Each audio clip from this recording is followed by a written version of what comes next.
Amnesty का concept क्या होता है और वो क्यों दी जाए। मतलब गवर्नमेंट के लिए भी, इन्वेस्टर्स के लिए भी, क्लाइंट्स के लिए भी और आम आदमी के लिए एमनिस्टी स्कीम प्रॉपरली अनाउंस हो गई तो ये रेट्स फिर आपके काबू में नहीं रहेंगे। एमनिस्टी देने का मतलब ये होता है कि ये टोटली विन विन सिचुएशन है।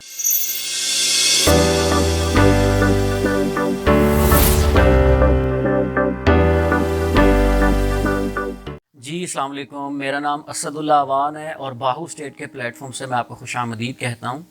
जैसा कि आप मेरी वीडियोस को देखते रहते हैं, मैं DHA लाहौर रियल स्टेट की मार्केट को कवर करके आपको बताता रहता हूँ कि क्या हमें अभी इन्वेस्टमेंट करनी चाहिए है, क्या हमें अभी अपनी चीज़ें सेल कर देनी चाहिए या वेट करना चाहिए। तो आज का भी मेरा टॉपिक यही है कि कुछ हम चीज़ें सुन रहे हैं कि आगे गवर्नमेंट जो है वो बजट में एमनिस्टी स्कीम एक लोगों को दे रही है रियल स्टेट से रिलेटेड। तो अगर वो आ जाती है तो रियल स्टेट पे क्या इम्पैक्ट होगा और आगे प्राइसेस हमें कहाँ जाती हुई नज़र आ रही हैं। तो सबसे पहले हम मार्केट के बारे में बात करते हैं। अगर हम DHA लाहौर की मार्केट की बात करें तो मार्केट इतनी कोई बेहतर नहीं है पहले से कि यहाँ पे रेट्स में कुछ इजाफा हुआ हो या इसमें बहुत ज़्यादा हमें रिक्वायरमेंट देखने को मिल रही हो। हाँ, पहले से कुछ थोड़ा बहुत ज़रूर इसमें फ़र्क है, लोगों की रिक्वायरमेंट्स थोड़ी बहुत आ रही हैं और जो रेट सिलसिला था डाउन जाने की तरफ वो वहाँ पे रुक चुका है। मतलब अगर हम फेज 9 प्रिज्म की बात करें तो वो बिल्कुल नीचे आता जा रहा था, लेकिन अब वो कुछ स्टेबल है, जेन्युइन रिक्वायरमेंट देखने को मिल रही है, लोग अपने फ्यूचर को सिक्योर करने के लिए यहाँ पे इन्वेस्टमेंट कर रहे हैं। इसी तरह फेज 7 की मैं बात करूँ तो 7 अब एक मेच्योर फेज बनने जा रहा है। मतलब जब लोग फेज 5 से 6 में स्विच हुए थे ड्यू टू प्राइसेस बहुत ऊपर चली गई थी, तो अब लोग 6 से 7 की तरफ जा रहे हैं। 6 में वही प्लॉट आपको 6 करोड़ रुपए का मिलता है और साथ ही 7 में वही प्लॉट आपको 3.5, पौने 4 करोड़ रुपए की ब्रैकेट में मिल जाता है। तो ये डिफरेंस 1.5-2 करोड़ रुपए का आता है। तो 7 में तो जेन्युइनली एक ट्रांजैक्शन हो रही है, लोगों ने अपना घर बनाना ही बनाना है, उसके लिए वो प्लॉट खरीदते हैं और फिर अपनी मर्जी का घर तामीर करते हैं, तो वहाँ पे ट्रांजैक्शन हो रही है। इसी तरह फेज़ 8 भी एक मेच्योर फेज़ है, वहाँ पे भी ट्रांजैक्शन देखने को मिल रही है। और अगर हम इन्वेस्टमेंट पर्पज से बात करें तो उसमें फॉल करता है फेज़ 9 प्रिज्म, उसमें DHA सेक्टर्स की फाइल्स आ जाती हैं। तो फाइल्स में मुझे थोड़ा सा रेट डाउन जाता हुआ नज़र आ रहा है। DHA कोयटा की बात करूं तो वो लास्ट वीक में 41, 41.5 का रेट था, आज वो 40 माइनस पे भी मार्केट में अवेलेबल है।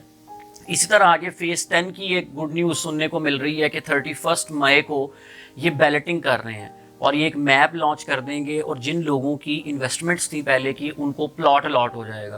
तो ये एक अच्छी खबर है, लोगों ने इसमें काफ़ी वेट किया है और अगर यहाँ पे ये अलॉट करने जा रहे हैं तो प्रॉबली फिर वहाँ पे प्लॉट सेल होने के लिए आएंगे, उनका फिर एक रेट निकलेगा, तो वो भी लोग वेट कर रहे हैं कि हमारा बैलेटिंग में प्लॉट आ जाए। तो ये ओवरऑल एक मार्केट की सिचुएशन चल रही है, बाइंग सेलिंग इस वक्त हो रही है, लेकिन लोग मोस्टली पैनिक होकर अपने प्लॉट को सेल कर रहे हैं। जबकि मेरा मशवरा और रिकमेंडेशन ये है कि आप काइंडली पैनिक ना हो। अगर आपको जेन्युइनली फंड्स की ज़रूरत है फिर तो आप अपनी चीज़ को लिक्विडेट कर दें।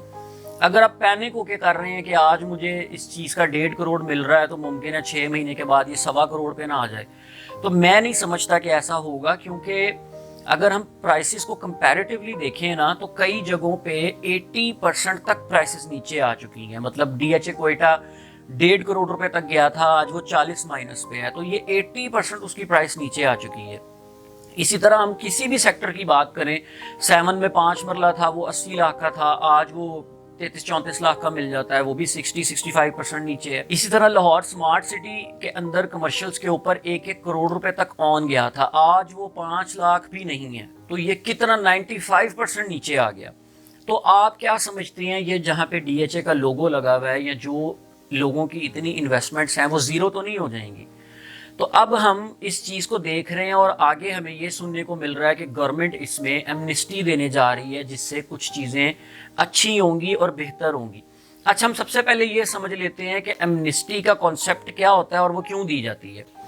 एमनिस्टी इमरान खान साहब के दौर में भी आई थी। उन्होंने जब ये कहा था कि आप अपने पैसे को, ब्लैक पैसा को भी आप वाइट में शिफ्ट कर सकते हैं, वो सिर्फ ये नहीं था कि आप प्रॉपर्टी में इन्वेस्ट करके तो फटाफट से अपना पैसा कर लें। उनका मेन मकसद ये था कि आप कोई प्रोडक्शन चीज़ की तरफ जाएं, मतलब आप बिल्डिंग्स बनाएं जिससे कुछ फ़ायदा हो आम लोगों को भी। तो वो उससे लोगों ने बड़ा फ़ायदा उठाया। फिर उसके बाद पॉलिटिकल स्टेबिलिटी नहीं थी, प्राइसेस नीचे आना शुरू हो गई। और वो नीचे आती गई। अब जाके वो गवर्नमेंट सेटल डाउन हुई है और अब जाके ये भी एमनिस्टी देंगे। एमनिस्टी देने का मतलब ये होता है कि ये टोटली विन विन सिचुएशन है, मतलब गवर्नमेंट के लिए भी, इन्वेस्टर्स के लिए भी, क्लाइंट्स के लिए भी और आम आदमी के लिए भी। अब इन्होंने रियल स्टेट सेक्टर को थोड़ा सा रिलैक्स किया, उसमें टैक्सेस में रिलैक्सेशन दी और चीज़ों में दी। अब एक बंदा प्लॉट खरीदेगा, देन उसके ऊपर घर बनाएगा या बिल्डिंग बनाएगा। जब वो बिल्डिंग बनाएगा तो लकड़ी वाले को भी काम मिलेगा, मजदूर को भी काम मिलेगा, पेंट वाले को भी काम मिलेगा, टाइल्स वालों को भी काम मिलेगा, सरिये वाले को भी काम मिलेगा। ये सारी इंडस्ट्री इससे लिंक कर रही हैं और जो इन्वेस्टर्स हैं उनको भी फ़ायदा होगा। उन्होंने चीज़ें बाय की नहीं है तो वो रेट्स ऊपर जाएंगे, उनको फ़ायदा होगा। और गवर्नमेंट को फ़ायदा होगा कि उन्होंने जो टैक्स इंप्लीमेंट किए हुए हैं, जब तक ट्रांजेक्शन नहीं होगी वो टैक्स उन तक पहुँचेंगे कैसे? अगर वो सेक्टर को इतना टफ कर देंगे, और ये बिलियन ट्रिलियन की इंडस्ट्री है, तो अगर वो उसको ज़ीरो ही कर देंगे तो फिर वो रेवेन्यू कैसे जनरेट करेंगे? तो ये कॉन्सेप्ट को आप समझने की कोशिश करें। और मैं ये समझता हूँ कि अब ये बहुत शॉर्ट टाइम आप लोगों के पास है जिन लोगों ने अपने पैसे को होल्ड किया हुआ है। देखिए, इसको सर्कुलेशन में लाएंगे तो वो एक हेल्दी फाइनेंशियल एनवायरनमेंट क्रिएट होगा। गवर्नमेंट भी यही चाहती है कि ये पैसा रोटेशन में आए।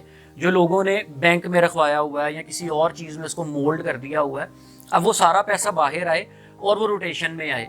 वो किसी प्लॉट में लगेगा, फाइल में लगेगा, बिल्डिंग में लगेगा, तो वो हेल्दी फाइनेंशियल स्टेबिलिटी आएगी। तो मेरी सजेशन लोगों को यही है कि आप जो पैसा अपना यहाँ वहाँ आपने लगाया हुआ है उसको आप इन हैंड करें। और ये राइट टाइम है, 3 से 4 महीने का टाइम मैं समझता हूँ कि ये रेट्स आपके पास हैं, इनमें आप चीज़ बाय कर सकते हैं और वो आपको बहुत अच्छा प्रॉफिट ला के दे सकती है। आज बाय करें। जब एमनेस्टी स्कीम प्रॉपरली अनाउंस हो गई तो ये रेट्स फिर आपके काबू में नहीं रहेंगे। ये फौरन जंप करते हैं क्योंकि लोगों की बहुत इन्वेस्टमेंट्स होती हैं और वो बड़े टाइम से वेट कर रहे होते हैं कि कब ऐसी कोई गुड न्यूज़ आए और हम रेट्स को फिर ऊपर लेके जाएं। तो अभी एक राइट टाइम है आपके पास, आप किसी भी सेक्टर में इन्वेस्टमेंट करें, वो इंशाल्लाह आपको फ़ायदा ही देगी। आप DHA कोयटा को पकड़ लें, आप लाहौर स्मार्ट सिटी को पकड़ लें, आप 7 को ले लें, आप प्रिज्म को ले लें, आप 8 को ले लें, किसी भी सेक्टर में जो आपको क्लिक करता है, या आप हमें कॉल करें, हम आपको एडवाइस करते हैं कि आपके फंड्स के मुताबिक आप कहां से short time and long time में अपना फ़ायदा हासिल कर सकते हैं। तो आई होप कि ये वीडियो आपके लिए काफ़ी इन्फॉर्मेटिव होगी। अगर इस तरह की कोई भी चीज़ आप जानना चाहते हैं या कोई भी स्पेशल राय लेना चाहते हैं तो नीचे स्क्रीन पे आप मेरा नंबर देख रहे होंगे। Thank you so much. अल्लाह हाफिज़।